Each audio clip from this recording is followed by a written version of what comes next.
document ভেৰিফিকেশ্যনৰ পৰা আৰম্ভ কৰি অফিচত চাকৰি জইন কৰালৈকে আমি অফিচত কি ডকুমেণ্টছ সাবমিট কৰিবলগীয়া হৈছিলে বা কি ডকুমেণ্টছ আমি দিব লগা হয় এই সম্পৰ্কত ডিসকাস কৰি আৰু যিসকলে 10 অক্টোবৰ তাৰিখে এপইণ্টমেণ্ট পাব আপোনালোকে সেইখিনি প্ৰসেছে কৰিব লাগিব আৰু যিসকলৰ সেইখিনি ডকুমেণ্টছ নাই আপোনালোকে এতিয়া ৰেডি কৰি ৰাখিব আৰু সেই ভিডিওটো বনোৱাৰ মেইন কাৰণটো হৈছে যে বহুতে ৰিকুৱেষ্ট কৰি আছিল যে ডকুমেণ্টছ ভেৰিফিকেশ্যনৰ পাছৰ ষ্টেপ কেইটা কি হ'ব আমি ইয়াৰ পৰৱৰ্তী সময়ত কি কাম কৰিব লাগিব বা বাছনি প্ৰক্ৰিয়াত কি আৰু আছে তাৰ ওপৰত এটা ভিডিও বনাবৰ কাৰণে বহুতে কৈ আছিল সো আপোনালোকৰ কমেন্ট বিলাকক ৰেসপন্ড কৰি আজিৰ এই ভিডিওটো প্ৰস্তুত কৰিছো ইয়াতে আমি আৰম্ভ কৰিম ভেৰিফিকেশ্যনৰ পৰা ইয়াতে মই কেইটামান পইণ্ট লিখি লৈছো যিখিনি পইণ্ট আপোনালোকে জানিব বিচাৰি আছিল ইতিমধ্যে ডকুমেণ্টছ ভেৰিফিকেশ্যন হৈ গৈছে আৰু সেই ডকুমেণ্ট ভেৰিফিকেশ্যনত যদি আমাৰ পাৰ্টিৰ ৰেশিও যদি আমি কওঁ যে এটা পদৰ কাৰণে কেইজন পাৰ্টিক ডকুমেণ্টছ ভেৰিফিকেশ্যনলৈ মাতিছে বা ইনভাইট কৰা হৈছে তেতিয়ালে 1:2 অৰ্থাৎ এটা পোষ্টৰ কাৰণে দুজন পাৰ্টিক ডকুমেণ্ট ভেৰিফিকেশ্যনলৈ মতা হৈছে আৰু ইতিমধ্যে অকলে জানে যে ডকুমেণ্টছ ভেৰিফিকেশ্যন হৈ গৈছে ডকুমেণ্টছ ভেৰিফিকেশ্যনৰ পাছত আপোনালোকৰ মেৰিট লিষ্ট আহিব এতিয়া মেৰিট লিষ্ট কেতিয়া দিব সেই সম্পৰ্কেও মই লাষ্টত শেয়াৰ কৰিম দুদিনমান মেৰিট লিষ্ট দিয়াৰ লেট হ'ব মই লগতে কৈ দিছো পিছলে আমি যদি বিষয়টো থৈ দিম পাহৰি যাওঁ যে ডকুমেণ্টছ ভেৰিফিকেশ্যনৰ পিছত মেৰিট লিষ্ট আহে কিন্তু এই কেইদিন মেৰিট লিষ্ট দিয়াটো অলপ লেট হ'ব অৰ্থাৎ জুলাই মাহত দিয়াৰ চান্স নাই কিয় বুলি ক'লে এতিয়া টিচাৰ বিলাকৰ এলপি ইউপি হওক জিটি বা পিজিটি হওক সকলোৰে এটা মিউচুৱেল ট্ৰান্সফাৰ হ'ব জুলাই মাহত 20 তাৰিখৰ পাছৰ পৰা মিউচুৱেল ট্ৰান্সফাৰৰ কাম পুৰা কৰিব সো এইখিনি কামত ব্যস্ত হোৱাৰ কাৰণে এই জুলাই মাহত এলপি ইউপিৰ মেৰিট লিষ্ট দিয়াৰ ইমান এটা চান্স নাই মোৰ দৃষ্টিতে মোৰ এইটো ব্যক্তিগত অপিনিয়ন বা চিন্তা যে এইখিনি কামত ব্যস্ত হয় টকাৰ কাৰণে মেৰিট লিষ্টটো জুলাই মাহত দিয়াৰ ইমান এটা চান্স নাই এতিয়া মেৰিট লিষ্টটো আপোনালোকৰ এনেকুৱা সিস্টেমত দিব যে এখন প্ৰভিজনেল দিব তাৰ পিছতে কাৰোবাৰ এলপি ইউপি দুইটাতে নাম আহিব উইথড্ৰ কৰিব দিব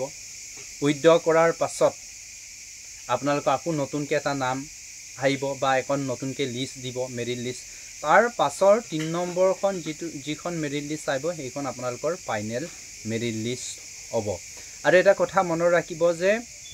ফাৰ্স্ট প্ৰভিজনেল যিটো মেৰিট লিষ্ট এটো টেম্পোৰালি বুলি লিখা থাকে ওইটো আপোনালোকৰ নাম যদি প্ৰথম মেৰিট লিষ্টখনত নাম আহে বা মেধাৰ তালিকাখনত নাম আহে ওইটো ফাইনেল যিটো চূড়ান্ত মেধাৰ তালিকা বুলি কওঁ তাত নাম নাহিবও পাৰে তাৰ কাৰণে মই এটা ভিডিও ফিটককে বনাম সো এইখিনি কৰিব তাৰ পিছত যেতিয়া আপোনালোকৰ মেৰিট লিষ্ট আহিব তাতে আপোনালোকৰ এপইন্টমেন্ট লেটাৰৰ কথা আহিব যে আপোনালোকক ইমান তাৰিখে নিযুক্তি দিব ধৰি লোৱা যে 10 অক্টোবৰ তাৰিখে আপোনালোকক এপইন্টমেন্ট দিব তেতিয়া অকলে এপইন্টমেন্ট লব যাব আমিও গৈছিলো তেনেকে আগতে যেতিয়া আমাক দিছিল কানাপাৰাত আমাকো মাতিছিলে কিন্তু আমি অকলে গৈছিলো কেবাজন লৰা কিন্তু আমাক তাতে এপইন্টমেন্টটো দিয়া নাছিলে তাৰ পিছত এপইন্টমেন্ট দিব বুলি ৰকি আছে তাৰ পিছত এজন দুজনক দিলে মিটিং চলি আছে তাতে তাৰ পিছতে ঘোষণা কৰি দিলে যে আপোনালোকৰ এপইন্টমেন্ট বিলাক ৱেবসাইটত দিয়া হ'ব আৰু এই ৱেবসাইটৰ পৰা আপোনালোকে ডাউনলোড কৰিব লাগিব সো একে প্ৰসেস চলি আছে আপোনালোককো সেম কন্ডিশনে কৰিব কিন্তু এপইন্টমেন্ট কাৰ কি নাম মাতেইটো কোনো ক'ব নোৱাৰে কিন্তু তাতে সম্পূৰ্ণকে সেটিং হৈ থাকে যে আমুক ডিস্ট্ৰিক্টৰ আমুকজনক তাতে মিটিংত বা জনসমাবেশন বা নিযুক্তিৰ যিটো বিশাল অবা হ'ব এইখনত আমুকাক দিয়া হ'ব আমুকাক দিয়া হ'ব আমুক ডিস্ট্ৰিক্টৰ পৰা বা এলপি আমুকাক দিয়া হ'ব ইউপিৰ আমুকাক দিব দুজনমান দিব বা অন্যান্য ডিপাৰ্টমেন্টৰ প্ৰত্যেক ডিপাৰ্টমেন্টৰ এজন বা দুজনকে দিব তাৰ পিছত বাদ বাকিখিনি যিমান থাকি যাব এইখিনি অনদিয়াকে আপোনালোকৰ ৱেবসাইটত দিয়া হয় এই ৱেবসাইটৰ পৰা ডাউনলোড কৰিব লাগে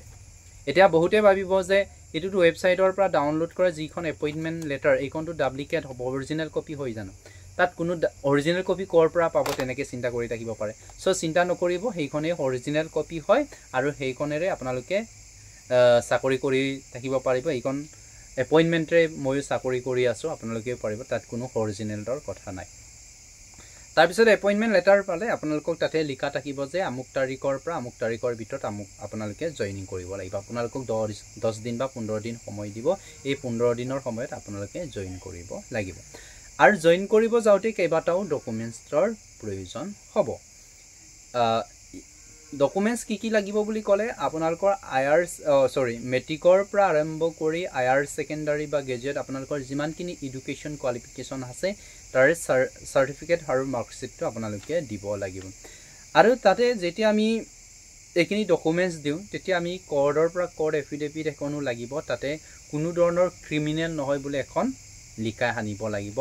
আৰু মেডিকেলৰ পৰা এখন কাগজ অল ডিস্ট্ৰিক্টৰ ডাইৰেক্টৰ মানে মেডিকেলৰ পৰা অল এখন সাৰ্টিফিকেট লাগিব আৰু এইটো ডাইৰেক্টৰে লিখা থাকিব স্বাস্থ্য বিভাগৰ অল তাতে আপোনালোকৰ কোনো ধৰণৰ বেমাৰ নাই বা চকুৰ দৃষ্টি তেনেকে এটা ডকুমেন্টছ এটা সাৰ্টিফিকেট এখন দিয়ে আৰু এইখন কিন্তু বিও অফিসত আপোনালোকে জমা দিব লাগিব এইখিনিৰ ওপৰত কাৰোবাৰ যদি ক্লিয়াৰ হোৱা নাই কনসেপ্ট বিলাক মই তাতে কমেন্ট সেকশনত মোৰ ফেসবুকৰ লিংক দি আছে আপোনালোকে তাত গৈ মোক সুধিব পাৰিব তাতে সাৰ্টিফিকেট এখন উলিয়াব লাগিব এই সাৰ্টিফিকেটটো কিন্তু বিও অফিসত কোনে কোনে এতিয়া বিও অফিসত চাকৰি জয়েন কৰিব যি সকলে এলপি ইউপিত এপইন্টমেন্ট পাব একেদকলে বিও অফিসত জয়েন কৰিব লাগিব কিন্তু আপোনালোকে ডাইৰেক্ট বিও অফিসত যাব নোৱাৰিব আপোনালোকৰ যিখন স্কুলত এপইন্টমেন্ট দিছে তাতে এপইন্টমেন্ট লেটাৰ কোনতে আপোনালোকৰ ডাইস কোড থাকিব এই ডাইস কোডটো চালে যে স্কুলৰ নাম থাকিব তাত গৈ হেডমাষ্টাৰক দিব লাগিব আৰু হেডমাষ্টাৰ এখন কপি ফৰৱাৰ্ড কৰি দিয়ে বিওলৈ হল তাৰ পিছত যি সকলে হাই স্কুলৰ পিজিটি জিটি টিচাৰ আছে একেদকলে নিজৰ আইএস অফিসত বা হেডমাষ্টাৰ যেহেতু হাই স্কুলৰ কিনি ডিডিও হয় তাত যাব লাগিব হেডমাষ্টাৰ তাত প্ৰথমে তাৰ পিছত ফৰৱাৰ্ড কৰিব তাৰ পিছতে আইএস অফিস যাব লাগিব তেনে ধৰণে লব লাগিব আৰু তাতে প্ৰত্যেক ডকুমেন্টছ আপোনালোকে দিব লাগিব যিখিনি দিছে আধাৰ কাৰ্ডৰ পৰা আৰম্ভ কৰি বেংক পাছবুক পৰ্যন্ত আৰম্ভ কৰি বেংক পাছবুকটো দিবই লাগিব আৰু বেংক পাছবুকটো মই আপোনালোকৰ সুবিধাৰ কাৰণে জনাব বিচাৰিছো ষ্টেট বেংকৰ বেংক পাছবুক হলে বেটাৰ হয় তাৰ পিছতে যেতিয়া চাকৰি জয়েন কৰিব ক্লাছ কৰিব তাৰ পিছতে 2-3-4 মাহ মান আপোনালোকক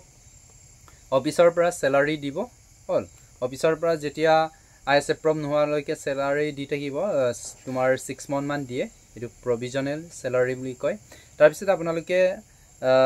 যেতিয়া আইএস এপ্ৰুভ হ'ব আইএস এপ্ৰুভ কৰাৰ পিছত আপোনালোকে সাৰ্ভিস বুক বনাব লাগিব সাৰ্ভিস বুক নো কি আমি সাৰ্ভিস বুক কিয় বনাব লাগে তাৰ কাৰণে এটা সেপাৰেট কেটা ভিডিও বনাম যদি এই ভিডিওত আপোনালোকে লাগে তেতিয়ালে কমেন্ট সেকশনত ইয়েস লিখিব ডেফিনেটলি মই তাৰ ওপৰত এটা ভিডিও নিৰ্মাণ কৰিম সো আজিৰ ভিডিওৰ বিষয়বস্তুখিনি ইমানে আছিল আৰু যদি কোনোবাই ক্লিয়াৰ কে জানিব বিচাৰে বা যদি ধৰিব পৰা নাই যিখিনি কৈছো যদি এইখিনিৰ ওপৰত জানিব বিচাৰে তেতিয়ালে কমেন্ট সেকশনত মোৰ ফেসবুকৰ লিংক দি আছে তাত গৈ আপোনালোকে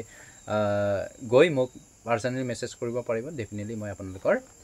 question বিলাকৰ answer reply দিম thank you so much watching for this video